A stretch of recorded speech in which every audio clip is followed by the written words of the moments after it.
السلام علیکم دوستو، ہم نے تاریخ کے سلسلے میں قدیم بر صغیر کی تاریخ کا سلسلہ شروع کر رکھا ہے، جس کی تاریخ کا آغاز ہم نے لگ بھگ 10,000 سال پہلے سے کیا اور اس کے متعلق 7 ویڈیو اپلوڈ ہو چکی ہیں اور اس پر کام جاری ہے۔ لیکن ہم نے سوچا کیوں نہ اسلام کے سنہرے دور کی بھی تاریخ کا ایک سلسلہ شروع کیا جائے۔ اس طرح ہم نے خلافت عثمانیہ کی تاریخ کا سلسلہ شروع کرنے کا فیصلہ کیا، جس کے متعلق یہ پہلی ویڈیو ہے اور ہم تفصیل کے ساتھ اس کا ایپیسوڈ وائز ذکر کریں گے۔ دوستو، خلافت عثمانی اسلامی تاریخ کا ایک ایسا دور گزرا جس پر مسلمان آج بھی فخر محسوس کرتے ہیں۔ اس نے ایسے کارنامے سر انجام دیے اور ایسی سازشوں کو جو اسلام کے خلاف رچی جا رہی تھی نہ صرف بے نقاب کیا بلکہ وقت پر ان کا قلع کما بھی کیا۔ یوں جب تک مسلمانوں نے اپنے اندر کی سازشوں سے اسے کھوکھلا نہیں کر دیا اور حکمرانوں نے اپنی روایات سے انحراف اور دنیاوی عیاشیوں کو فوقیت دینا شروع نہیں کر دی تو کسی کو اس کی طرف آنکھ اٹھا کر دیکھنے کی ہمت نہ ہوئی۔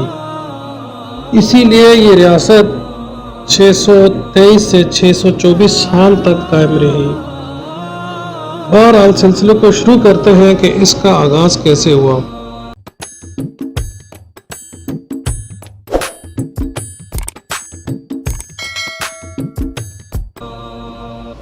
دوستو، کردستان کے علاقے میں ترک قبائل آباد تھے اور انہی میں سے ایک قبیلہ تھا جس کے سردار کا نام سلیمان تھا، اور یہ قبیلہ کوئی لگ بھگ 400 خاندانوں پر مشتمل تھا۔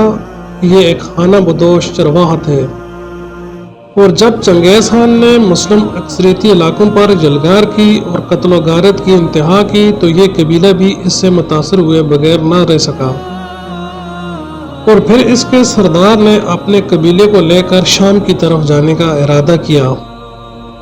لیکن اس سفر کے دوران بعض روایت کے مطابق دریا عبور کرتے ہوئے سلمان ڈوب گئے اور قبیلے کی باغ ڈور ان کے مقرر کردہ جانشین ارطغرل کے ہاتھ میں آ گئے۔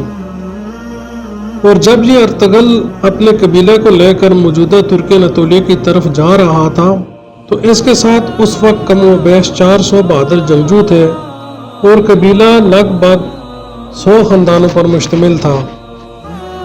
ارطغرل کی ذہنی اور جنگی قابلیت، جسمانی قوت و بہادری بعض روایات کے مطابق اسی طرح تھی جیسے ڈرامہ ارطغرل میں دکھائی گئی ہے۔ البتہ یہ الگ بات ہے کہ ڈرامے میں جس انداز میں تاریخ کو پیش کیا اس کے کوئی ثبوت نہیں ملتے۔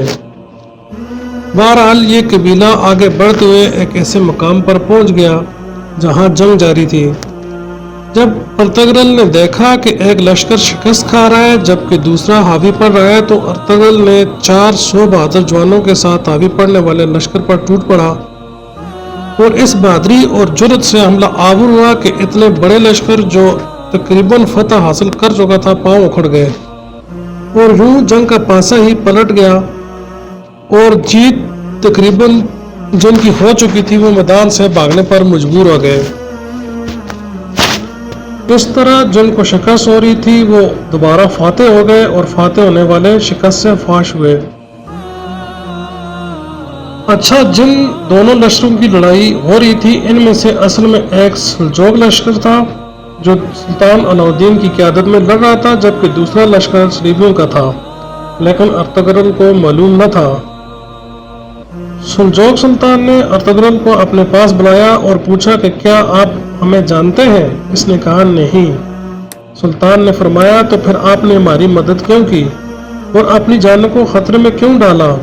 ارطغرل نے کہا کہ مجھے علم تو نہیں تھا کہ آپ کون ہیں، مگر مجھے اتنا اندازہ ہو گیا تھا کہ آپ کا لشکر اسلامی لشکر ہے۔ اس طرح دینی بھائی ہونے کے ناطے میرا دل چاہا کہ آپ کی مدد کو پہنچوں، اور اللہ نے فتح نصیب کی۔ پھر سلجوق سلطان نے ارطغرل کو بتایا کہ میں سلجوق کا سلطان علاء الدین ہوں اور آپ نے بروقت میری مدد کر کے مجھے ایک بھاری نقصان سے بچایا جس پر میں جتنا شکریہ ادا کروں کم ہے۔ اس طرح سلطان نے ارطغرل کو بازنطینی علاقے میں ایک بڑی جاگیر عطا کر دی کہ یہاں رہو اور مغرب سے سرحدوں کی حفاظت بھی آپ کے ذمہ ہے۔ اصل میں مغرب سے رومی سلجوق سلطنت کے علاقے پر اکثر حملہ آور رہتے تھے اور سلطان کو ارطغرل اور اس کے قبیلے کی شکل میں ایک بہادر الیف مل گیا تھا، جس نے نہ صرف سرحدوں کی حفاظت کی بلکہ سلطنت کی سرحدوں میں وسعت بھی جاری رکھی اور اپنی عطا کردہ جاگیر کو پھیلاتے چلے گئے۔ ارطغرل اور اس کا قبیلہ سلطان علاء الدین کا ہمیشہ سے وفادار رہا اور علاء الدین نے بھی ان کی عزت میں کبھی کمی بیشی نہیں ہونے دی۔ لیکن 13ویں صدی عیسوی کا دور اسلامی تاریخ کا ایک ایسا دور تھا جس میں مسلمانوں پر ظلم کے پہاڑ ٹوٹ پڑے اور دنیا کی مختلف اقوام نے انہیں مغلوب کرنے اور مٹانے کے لیے کیا کچھ نہیں کیا۔